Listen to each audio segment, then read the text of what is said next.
দর্শকবৃন্দ আসসালামু আলাইকুম।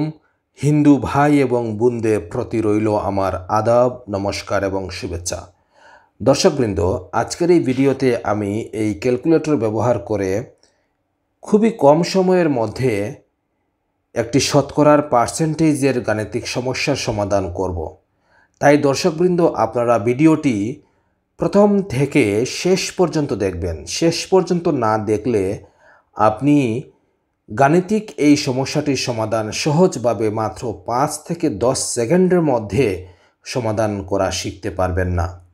দর্শকবৃন্দ, কোনো কাগজ কলমের ঝামেলা ছাড়া অতি অল্প সময়ের মধ্যে আমরা ক্যালকুলেটর ব্যবহার করে যে কোনো শতকরার পার্সেন্টেজের অঙ্ক আমরা সমাধান করতে সক্ষম হব। তাই ভিডিওটি ইন্টারেস্টিং, শিক্ষামূলক এবং জ্ঞানমূলক, সুতরাং ভিডিওটি শেষ পর্যন্ত দেখবেন। আর এরকম আরও শিক্ষামূলক ভিডিও পাওয়ার জন্য আমার এই বিডি ক্যারিয়ার স্কুল চ্যানেলটি সাবস্ক্রাইব করতে পারেন। ভিডিওটি লাইক করবেন এবং কমেন্টে জানাবেন আপনার গুরুত্বপূর্ণ মতামত। দর্শকবৃন্দ, আজকের যে সমস্যাটি সমাধান করব সেটি হচ্ছে, কোনো একটি পরীক্ষায় 60 জন পরীক্ষার্থীর মধ্যে 42 জন ফেল করেছে। এখন শতকরা পাশের হার কত? যে কোনো বিদ্যালয়ে, মাধ্যমিক হোক বা প্রাইমারি হোক বা কিন্ডারগার্টেন হোক, যে কোনো বিদ্যালয় বা কলেজ হোক, বিশ্ববিদ্যালয় হোক, এখানে পার্সেন্টেজের একটা হিসাব থাকে যে 40 জনে পরীক্ষা দিয়েছে, 12 জন ফেল করেছে, তাহলে পার্সেন্টেজ কত আসলো, পরীক্ষার পাশের হার কত? চলুন, আপনি আজকের এই ভিডিওটি দেখার পর এই ধরনের সমস্যার সমাধান আপনি নিজেই করতে পারবেন। দর্শকবৃন্দ, তাহলে আমরা শুরু করি ভিডিও।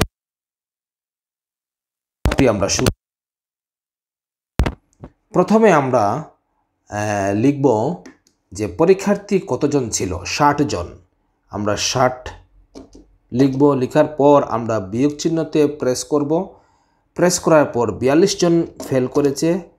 60 থেকে 42 গেলে বিয়োগ করলে থাকে 18 জন। এই বিয়োগটি আপনি আপনার মুখে মুখে করতে পারেন, আবার ক্যালকুলেটর ব্যবহার করেও করতে পারেন, সেটা আপনার সুবিধা। যদি আপনি অঙ্কে ভালো হন তাহলে বিয়োগটি আপনার মুখে মুখেও করতে পারেন। দর্শকবৃন্দ, এই 18কে আমরা এখন গুণ করব 100 দ্বারা। এই 100 হচ্ছে শতকরা 100। এই শতকরা 100 ছাড়া আপনি কোনো শতকরা পার্সেন্টেজের অঙ্ক সমাধান করতে পারবেন না। তাই আমরা 18 লিখলাম ক্যালকুলেটরে। এই যে 18 জন পাস করেছে, এই 18 লিখলাম। লেখার পর আমরা পূরণ চিহ্নতে গুণ চিহ্নতে প্রেস করব। করার পর আমরা শতকরা 100 লিখব। এই যে 100 আপনারা ক্যালকুলেটরের ডিসপ্লেতে দেখতে পাচ্ছেন।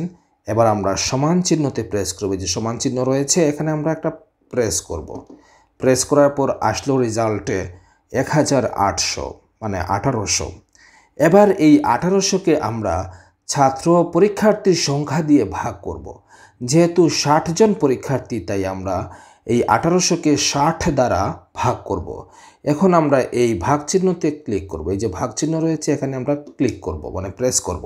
করার পর আমরা 60 জন পরীক্ষার্থী ছিল, এই যে 6, এই যে 0, 60 দিয়ে আমরা ভাগ করলাম। করার পর আমরা এই যে সমান চিহ্ন রয়েছে এখানে আপনি আলতো করে একটা প্রেস করে দিবেন। দেখুন চলে আসছে 30, 30% পাস করেছে। পাশের হার হচ্ছে 30%।